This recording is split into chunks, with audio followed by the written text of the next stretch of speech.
Most people are actually really happy to know that it didn't work.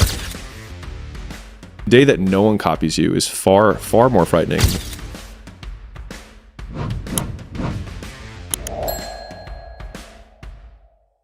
This is related to something I wrote last week. Don't be so worried about people who imitate your work. They only know the what, but not the why. If you stopped being creative, so would they. A photocopier isn't an artist, even if it can recreate the Mona Lisa.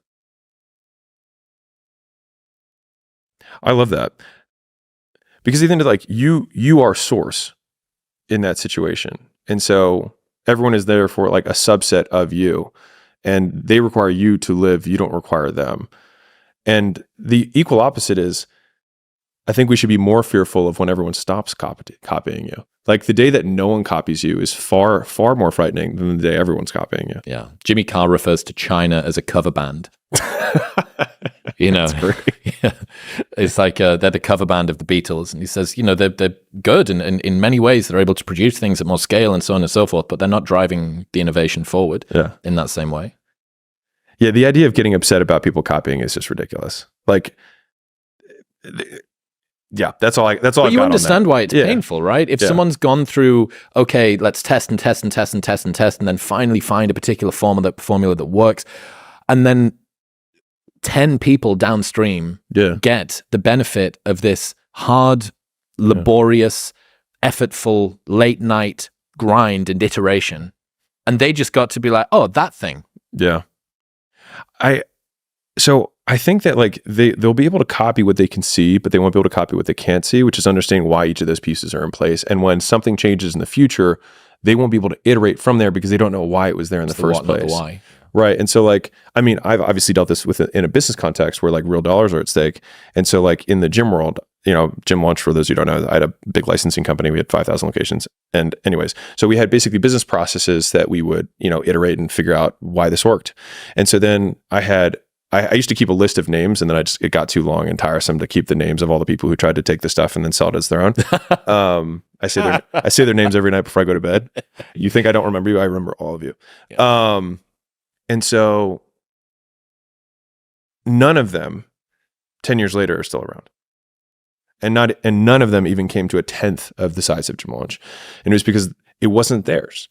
Like the person that I would be far more afraid of, somebody who comes out with a significantly better system than what we had to help gyms make more money and help their clients more.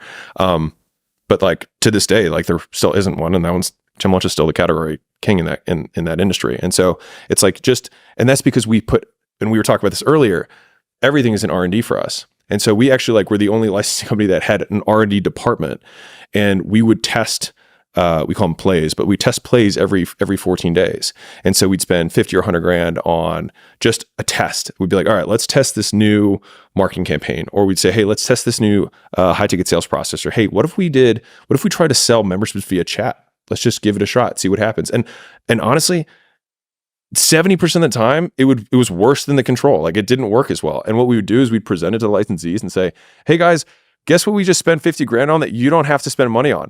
Look at the results of this sell membership via dog chat. Shit. Yeah. The thing is that most people are actually really happy to know that it didn't work, because it felt like they were scratching an itch. Like, oh great, I don't have to do that one. Yeah. Like someone did that test for me. So anyways, all that to say, unless you have that trail of bodies behind you that led you to figure out this one thing, when there is a kink in the system because some external condition changes, which it always will, they then don't know, which means you're always still going to be ahead. Yeah, that's very interesting. Yeah, because if you understand the physics of the system, if you understand the dynamics of why you're doing the things that you're doing, and something changes, you can respond. But it goes back to people with high standards.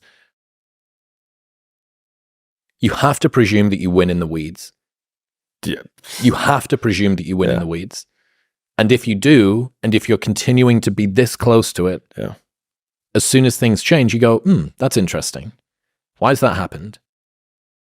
And that then allows you to continue to iterate. And you see it because you're in the weeds, right? Somebody who's all the way zoomed out, just like, copy paste that. They're they're late because they have to see that it's working, consistently. So they're already 3-6 months behind.